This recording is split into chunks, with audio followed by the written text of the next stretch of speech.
ജയിലിൽ കിടന്ന് തെരഞ്ഞെടുപ്പിനെ നേരിട്ട നേതാക്കന്മാർ നിരവധിയുണ്ട്. എന്നാൽ തൻ്റെ പാർട്ടിയെ തെരഞ്ഞെടുപ്പിൽ നിന്നും വിലക്കിയിട്ടും സ്വതന്ത്രരുടെ ഒരു നിരയെ മത്സരരംഗത്തിറക്കി തൻ്റെ സാന്നിധ്യവും ശക്തിയും പ്രകടിപ്പിച്ച നേതാവാണ് പാകിസ്ഥാനിലെ മുൻ പ്രധാനമന്ത്രി ഇമ്രാൻഖാൻ. എന്നും വാർത്തകളിൽ നിറഞ്ഞു നിന്ന പാകിസ്ഥാൻ ക്രിക്കറ്റ് ടീമിൻ്റെ മുൻ ക്യാപ്റ്റൻ ഇന്ന് ലോകമാകെ ചർച്ചകളിൽ നിറയുന്നത് രാഷ്ട്രീയത്തിൽ പയറ്റുന്ന പുത്തൻ അടവുകളുടെ പേരിലാണ്.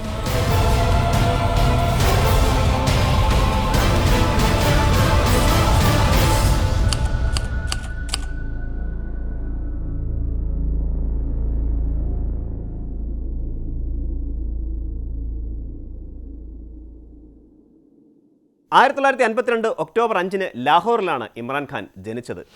1992 പാകിസ്ഥാൻ ദേശീയ ടീമിനെ ക്രിക്കറ്റ് ലോകകപ്പ് വിജയത്തിലേക്ക് നയിച്ച ക്യാപ്റ്റൻ എന്ന നിലയിൽ ജനങ്ങൾക്ക് തോന്നിയ ആരാധന മാത്രമല്ല ഇമ്രാനെ ഒരു ജനനേതാവായി ഉയർത്തിയത്. മറിച്ച് രാഷ്ട്രീയത്തിലെ നവീകരണവാദിയും രാജ്യത്തെ അഴിമതി ഇല്ലാതാക്കാൻ പൊരുതുന്ന പോരാളിയുമായാണ് അനുയായികൾ അദ്ദേഹത്തെ കാണുന്നത്. ലാഹോറിലെ ഒരു സമ്പന്നമായ പഷ്തൂൺ കുടുംബത്തിലാണ് ഇമ്രാൻഖാൻ ജനിച്ചത്. പാകിസ്ഥാനിലെയും ബ്രിട്ടനിലെയും മുന്തിയ സ്കൂളുകളിലും കോളേജുകളിലുമായി വിദ്യാഭ്യാസം പൂർത്തിയാക്കി. ഇതിനിടെ എപ്പോഴോ രക്തത്തിൽ അലിഞ്ഞു ചേർന്ന ക്രിക്കറ്റ് ഒരു ആവേശമായി മാറി.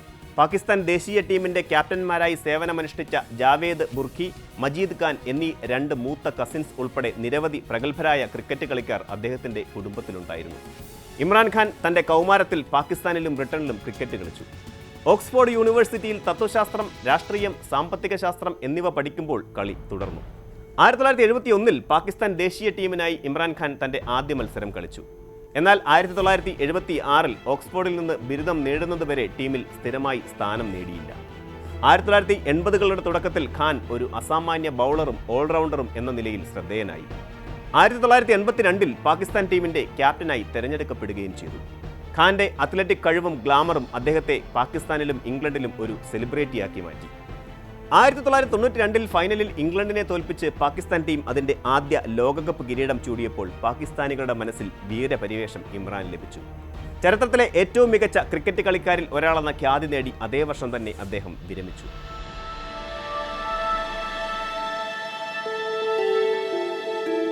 1992 ശേഷം ഇമ്രാൻഖാൻ ഒരു മനുഷ്യസ്നേഹി എന്ന നിലയിൽ സജീവമായി ജനങ്ങൾക്കിടയിൽ പ്രവർത്തിച്ചു.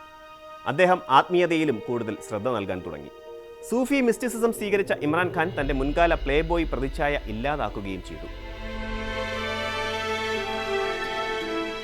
തൻ്റെ ജീവകാരുണ്യ പ്രവർത്തനങ്ങളിൽ ഒന്നിൽ 1994 ലാഹോറിലെ ഒരു പ്രത്യേക ക്യാൻസർ ആശുപത്രിയായ ഷൗക്കത്ത് ഖാനം മെമ്മോറിയൽ ക്യാൻസർ ഹോസ്പിറ്റലിൻ്റെ പ്രാഥമിക ധനശേഖരണത്തിനായി ഖാൻ പ്രവർത്തിച്ചു. 1985 ക്യാൻസർ ബാധിച്ച് മരിച്ച ഖാന്റെ അമ്മയുടെ പേരാണ് ആശുപത്രിക്ക് നൽകിയത്.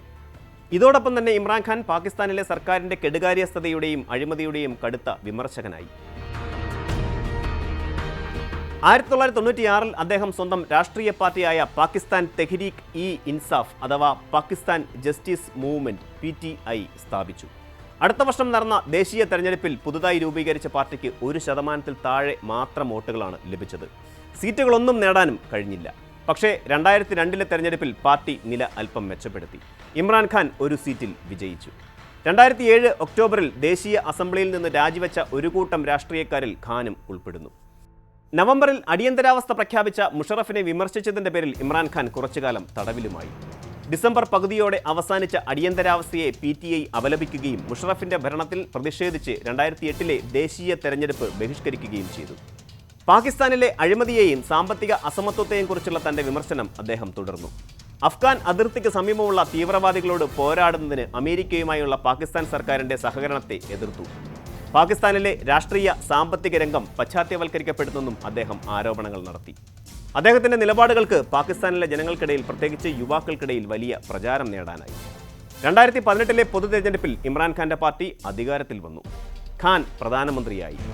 പ്രധാനമന്ത്രി എന്ന നിലയിൽ അഴിമതി നിർമ്മാർജ്ജനം, സാമ്പത്തിക വികസനം പ്രോത്സാഹിപ്പിക്കൽ, വിദ്യാഭ്യാസവും ആരോഗ്യ പരിരക്ഷയും മെച്ചപ്പെടുത്തൽ എന്നിവയിൽ ഖാൻ ശ്രദ്ധ കേന്ദ്രീകരിച്ചു.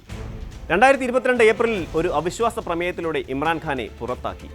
രാജ്യത്തെ സാമ്പത്തിക പ്രതിസന്ധിയും അദ്ദേഹത്തിൻ്റെ സർക്കാരിനെതിരായ അഴിമതി ആരോപണങ്ങളുമായിരുന്നു അവിശ്വാസ പ്രമേയത്തിന് കാരണം.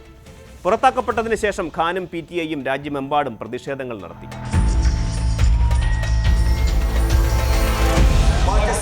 सबसे बड़ी जमात इसको किसी तरह पाकिस्तान की फौज से लड़ाया जाए, ये इनकी दूसरी कोशिश है।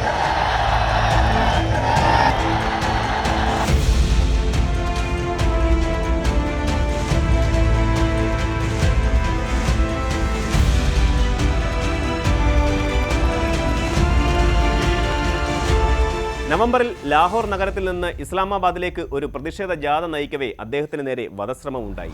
കാലിനാണ് വെടിയേറ്റത്. വധശ്രമത്തിന് പിന്നിൽ സൈനിക ഉദ്യോഗസ്ഥരാണെന്ന് ഇമ്രാൻഖാൻ ആരോപിച്ചു. ഈ സംഭവത്തോടെ വധശ്രമത്തെ പോലും അതിജീവിച്ച നേതാവെന്ന നിലയിൽ ഇമ്രാൻഖാന്റെ രാഷ്ട്രീയ ഗ്രാഫ് കുത്തനെ ഉയർന്നു. ജനപ്രീതി വർദ്ധിച്ചു. പക്ഷേ ഇമ്രാൻഖാനായി വിധി കാത്തുവെച്ചത് മറ്റൊന്നായിരുന്നു. പാകിസ്ഥാനിൽ പൊതു തെരഞ്ഞെടുപ്പിന് 8 ദിവസങ്ങൾ മാത്രം ബാക്കി നിൽക്കെയാണ് തൊഷബാന കേസിൽ ഇമ്രാൻഖാനെ 14 വർഷത്തേക്ക് തടവ് ശിക്ഷയ്ക്ക് വിധിക്കുന്നത്. റാവൽപിണ്ടി അക്കൗണ്ടബിലിറ്റി കോടതിയാണ് ഇമ്രാൻഖാനും ഭാര്യ ബുഷറ ബീവിക്കും 14 വർഷത്തെ തടവ് ശിക്ഷ വിധിച്ചത്. പൊതുസ്ഥാനമാനങ്ങൾ വഹിക്കുന്നതിനും 10 വർഷത്തേക്ക് വിലക്കുമേർപ്പെടുത്തി. 787 ലക്ഷം രൂപ പിഴയും ഇരുവരും അടയ്ക്കണമെന്നും കോടതി വിധിച്ചു. മറ്റൊരു കേസിൽ 10 വർഷം തടവിന് ഇമ്രാൻഖാനെ ശിക്ഷിച്ചതിന് പിന്നാലെയായിരുന്നു തൊഷബാന കേസിൽ വിധി. ഔദ്യോഗിക രഹസ്യ നിയമം ലംഘിച്ചതിനായിരുന്നു ഇമ്രാൻഖാനെ 10 വർഷത്തേക്ക് തടവിന് വിധിച്ചത്. കേസിൽ ശിക്ഷിച്ചു എന്നതുകൊണ്ട് മാത്രം ഇമ്രാൻഖാനെതിരായ നടപടികൾ തീർന്നില്ല. ഇമ്രാന്റെ പാർട്ടിയെ പൊതു തെരഞ്ഞെടുപ്പിൽ മത്സരിക്കുന്നതിൽ നിന്നും വിലക്കുകയും ചെയ്തു. പക്ഷേ തന്റെ പോരാട്ട വീര്യത്തെ തളർത്താൻ ഈ കോടതി വിധികൾക്ക് കഴിഞ്ഞില്ലെന്ന് ഇമ്രാൻഖാൻ തെളിയിച്ചു. തന്റെ പാർട്ടി സ്ഥാനാർത്ഥികളെ അദ്ദേഹം സ്വതന്ത്ര സ്ഥാനാർത്ഥികളായി അവതരിപ്പിച്ചു. തെരഞ്ഞെടുപ്പ് ഫലം വന്നപ്പോൾ പാകിസ്ഥാനെ മാത്രമല്ല ലോകത്തെ തന്നെ അമ്പരപ്പിച്ച് ഇമ്രാന്റെ സ്വതന്ത്രർ പലരും വിജയിച്ചെത്തി. പാകിസ്ഥാൻ ആര് ഭരിക്കുമെന്ന് സൈന്യം തീരുമാനിക്കുമെന്നതായിരുന്നു നേരത്തെയുള്ള സാഹചര്യമെങ്കിൽ ഇപ്പോൾ ഭരണം തീരുമാനിക്കുക ജയിലിൽ കിടക്കുന്ന ഇമ്രാൻഖാനാകും എന്നതാണ് അവസ്ഥ. വർത്തമാനകാല രാഷ്ട്രീയത്തിൽ സ്വന്തം ജനതയുടെ മേൽ ഇത്രയേറെ സ്വാധീനം ചെലുത്തിയ ചുരുക്കം നേതാക്കളെ ഈ ലോകത്തുള്ളൂ എന്നതാണ് വാസ്തവം. അവരിലൊരാളായി മാറുകയാണ് ഇമ്രാൻഖാൻ.